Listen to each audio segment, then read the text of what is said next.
Hi everyone, and welcome back to the Channel Show.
So, as you can tell from the title and the thumbnail and the couple of clips I've already shared, I read for an hour, and this is how it went.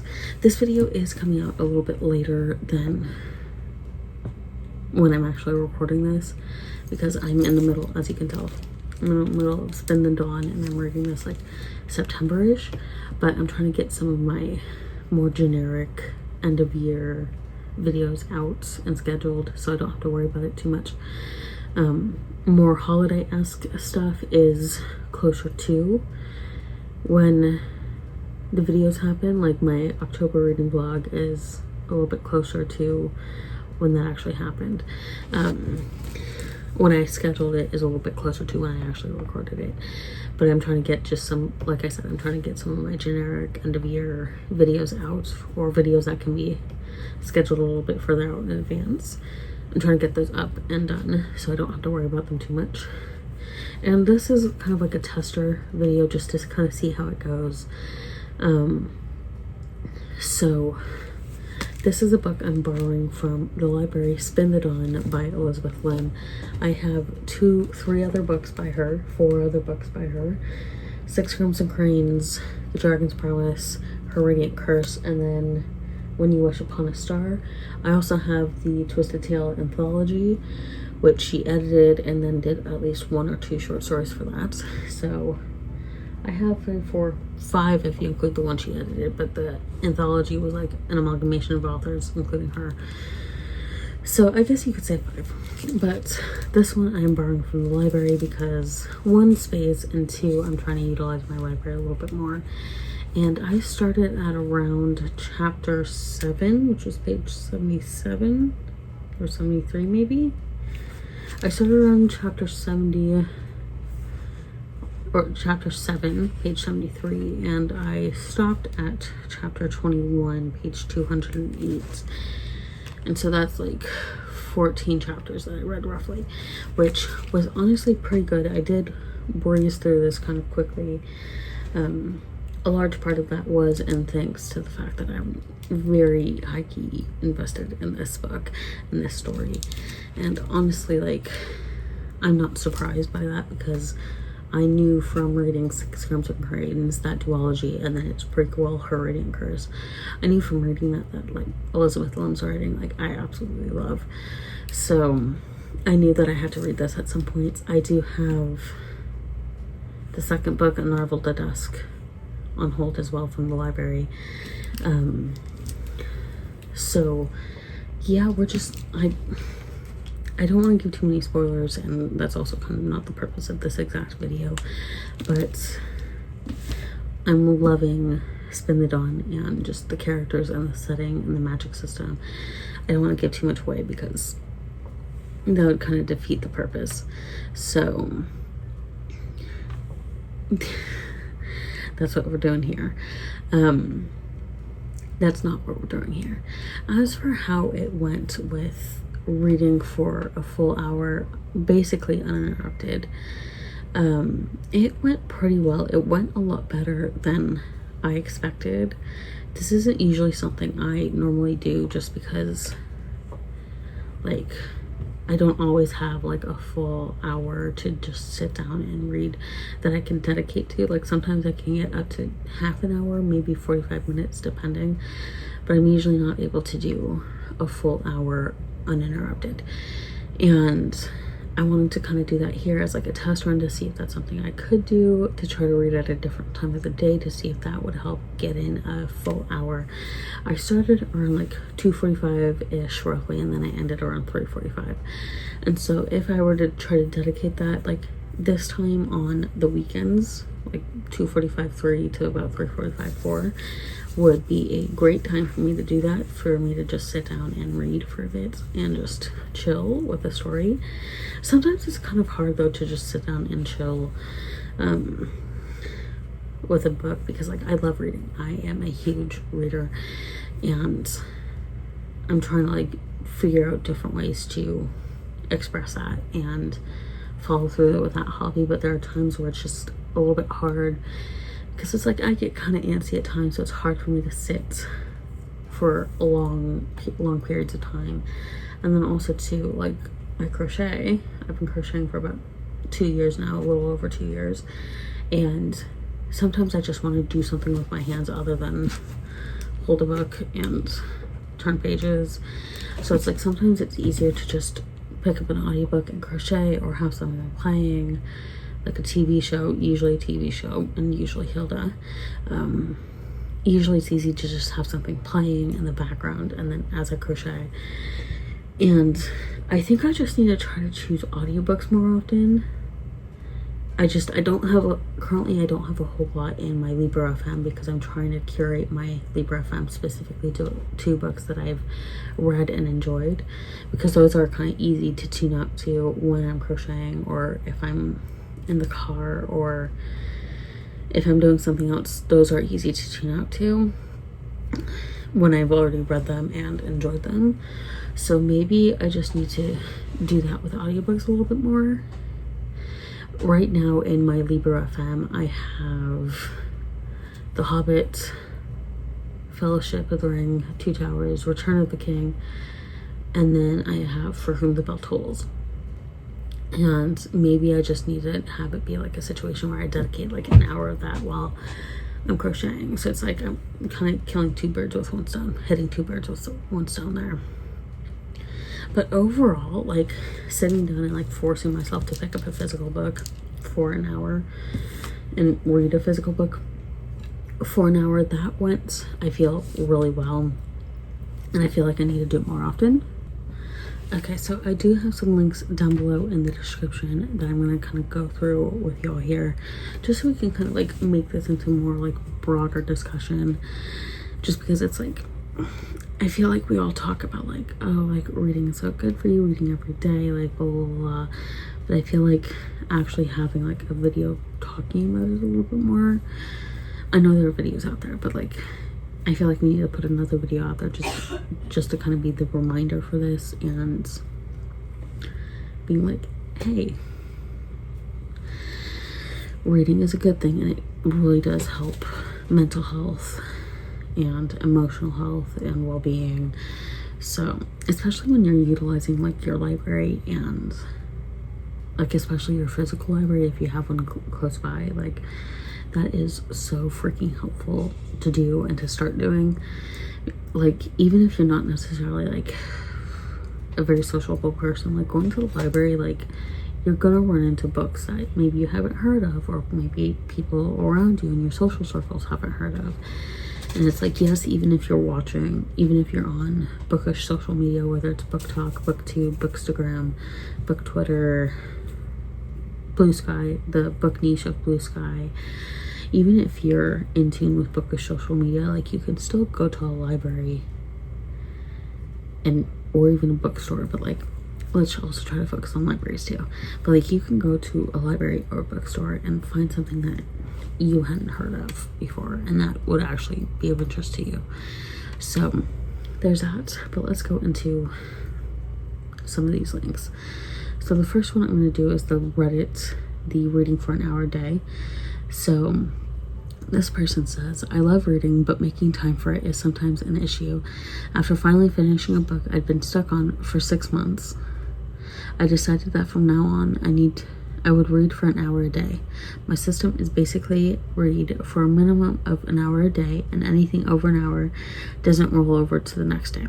So like in this person is saying like their minimum is an hour a day. They need to sit down, read an hour a day. And if they read an hour and a half, that extra half hour doesn't automatically go to the next day.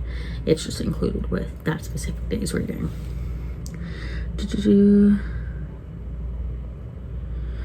But if I miss a day, I read for 2 hours the next day. So if I didn't read all week, oh boy. So if I didn't read all week, I would need to read for 7 hours on Sunday. That's a lot.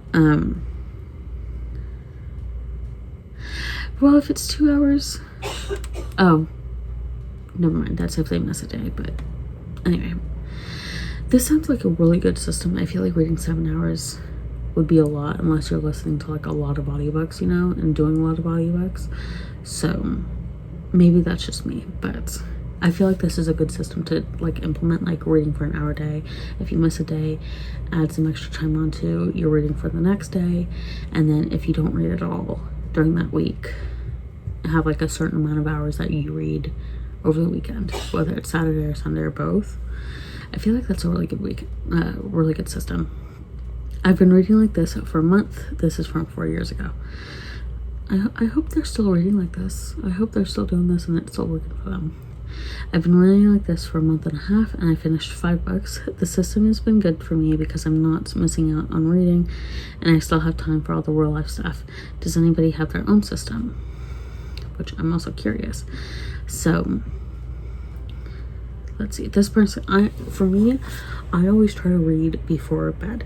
It's like, that's usually the easiest, and either it's a physical book or it's an audiobook if I'm trying to also crochet. I always try to read something, and I'm usually playing an audiobook as I'm going to sleep, which I only like, I half count it because it's like, I do listen to it before I'm falling asleep, but it does get to a point where I stop listening because it's like I'm finally falling asleep. But before I'm getting to that point, I do try to listen to whatever I'm playing. Usually it's The Hobbit or The Lord of the Rings, so it's like I only half count the books that I'm playing while I'm going to sleep. But yeah, but I usually do try to, like I said, I usually do try to read for like 15 to 30 minutes before I'm settling down and before I start playing my sleeping audiobook. So the first comment that I'm saying says, I've been trying to make myself read for at least half an hour before bed. I'd be playing around on my phone or something anyway, so I definitely have the time. Glad your system is working for you. Mine is working in the sense that it's better than not reading at all, but still takes me a while to get through a book. And then someone else responded saying, I prefer to read before bed too. I start about 1 to 1.5 hours before my bedtime. It flies by as long as the book is good. Then I'm nice and relaxed and ready to sleep. I'm in a pickle right now though because I want to read, but I kind of don't want to finish my book yet. The next one doesn't come out until next year. Might have to leave it where I'm at and just start a new one in the meantime. And then the OP, the original poster, says, as long as you get through a book, in my experience, not looking at a screen before bed helps me sleep better. Half the time, though, if I read, I end up falling asleep 2 pages in. So, yeah, I think for me, it's like, I kind of like what the one person responded with, where it's like they try to start an hour to an hour and a half. I usually try to start, at the very least, reading up to 45 minutes before I know my body starts settling down. Because like I'll start getting tired when it's ready for my bedtime. So I know that like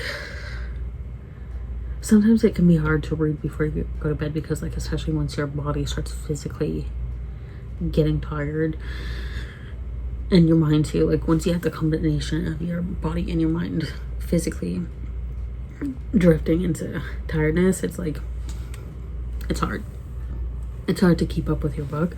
So it's like, I would say at minimum, if this is something you want to try doing, I would say at minimum, if you want to try this, start settling down to read your book at least at minimum half an hour before you go to bed, your normal bedtime. And that's at the minimum. You can start settling down and reading your book for longer than 30 minutes, but that would be the least amount of time. That would be the shortest amount of time for you to be able to get some reading in before you start getting too tired to actually focus on the words. And then for one more comment, this person, it's a deleted comment, but I'm still seeing it. It says, I set up a reading challenge, 52 books in a year from the start of the year. Yearly goals are better than daily goals. For my mental health, it helps me because my mood cannot be trusted every day with everyday liabilities. That way I can read whenever I feel like it. I may read 6 hours a day. I may not read for an entire month. I finished my challenge for this year, so it works for me. Again, 4 years ago. So it's like, sometimes reading every day is not for everyone. It is good, but I feel like if you have a system where you can, like, at the very least read regularly, then that would be like the closest thing you can get to the benefits of reading every day. Like, as long as, like I said, as long as you can figure out how to read regularly, whether it's once a day for any amount of time, once a day, or if it's once a week, or if it's once every few weeks, like, as long as you're reading, that's what counts. That's what's important. Like I've talked about on this channel before, what's important is that you're reading. So I'm not going to do this one actually, but this one is linked down below. It's the benefits of reading 1 hour a day. It is linked down below in the description, but I'm not going to go over it. So from Very Well Health, so this one is 7 health benefits of reading every day. So this one isn't specifically like a set time every day, but so the first one is readers live longer. Reading might be the key to living longer, according to a 2016 study.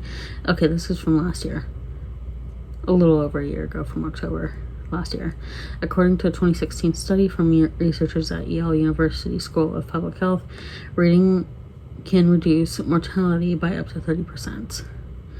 Reading fiction in particular was found most beneficial. The study found that reading fiction books for at least 30 minutes a day could add an average of 2 years to readers' lives. So it's like, there is some benefits to reading a certain amount a day, kind of like physical exercise. You're mentally exercising your brain.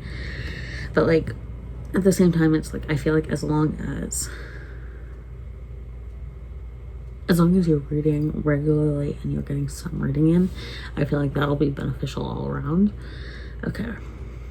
The second one is it slows cognitive decline as you age due to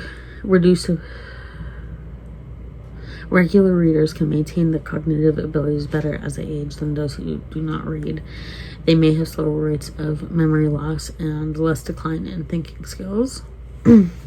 One 2021 study examined the effect of reading daily on the cognitive decline and whether education level played a part. Researchers found that reading was a protective factor in later life. Frequent reading was associated with a reduced risk of cognitive decline in older adults of all education levels in the long term. So the third one is reduced stress. Reading can be a healthy way to unplug and escape from the stresses of daily life.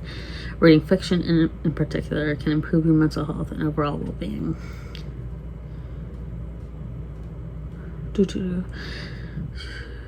Reading has impacts beyond improved mood and well-being. It may also lead to improved mindfulness, optimism, happiness, and other positive emotions. Like, reading is a form of escapism. I think we all know that. Like,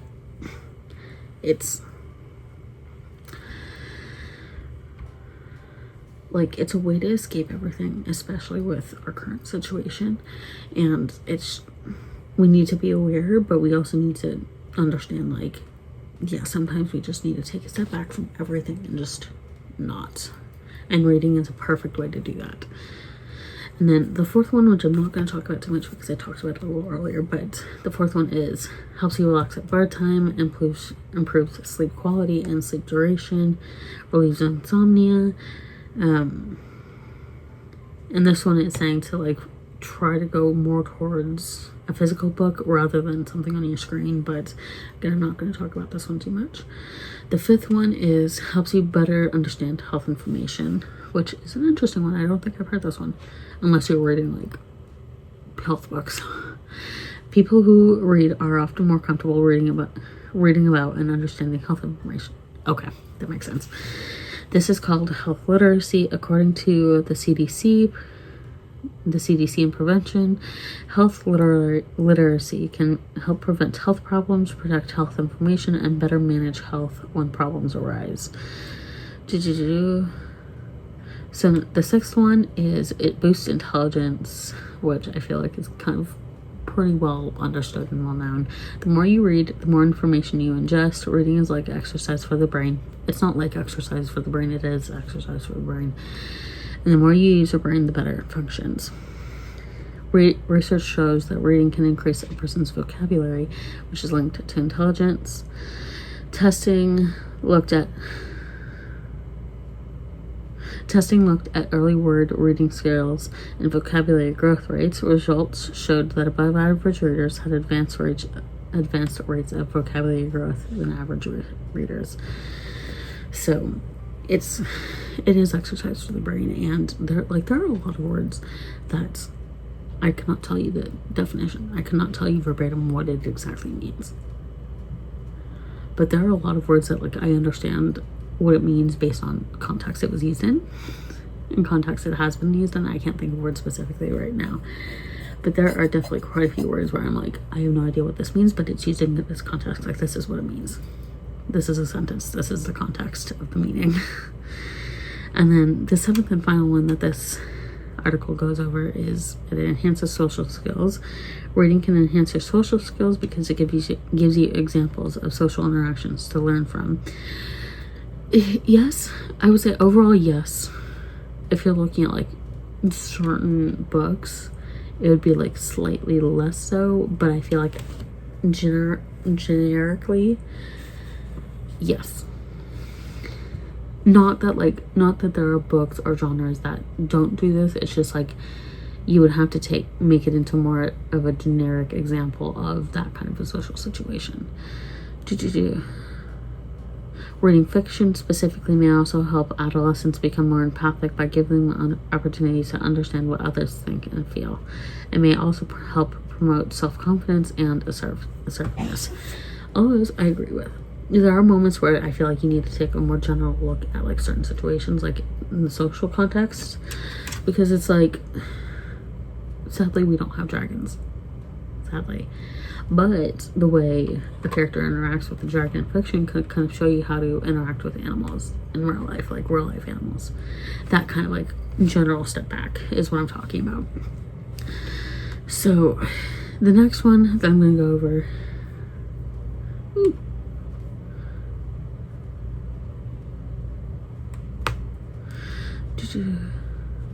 I'm not going to go over this one either because there's a lot of correlation between them, but I've also linked this one where it's 4 benefits of reading for half an hour daily. There was a lot of correlation between that one and the 7 benefits one. So I've linked all 4 of these links down below in the description if you want to go over them. And at the end of the day, I think that reading for an hour for me was, like, pretty successful and pretty useful, and I really enjoyed it. And at the end of the day, I do think I need to do this a little more often. I don't know how often I'll be able to do an hour specifically, but I do want to try to figure out how to incorporate at minimum half an hour daily. So whether, like I said earlier, whether it's reading a physical book for half an hour or playing an audiobook while I'm crocheting or while I'm getting ready or doing something else. Sorry, I had to pause to take a drink of water. But at the end of the day, this was a very successful experiment for me, and I really enjoyed it. So if you want me to do this again in the future, please comment down below. If you've done this before, let me know how it went for you.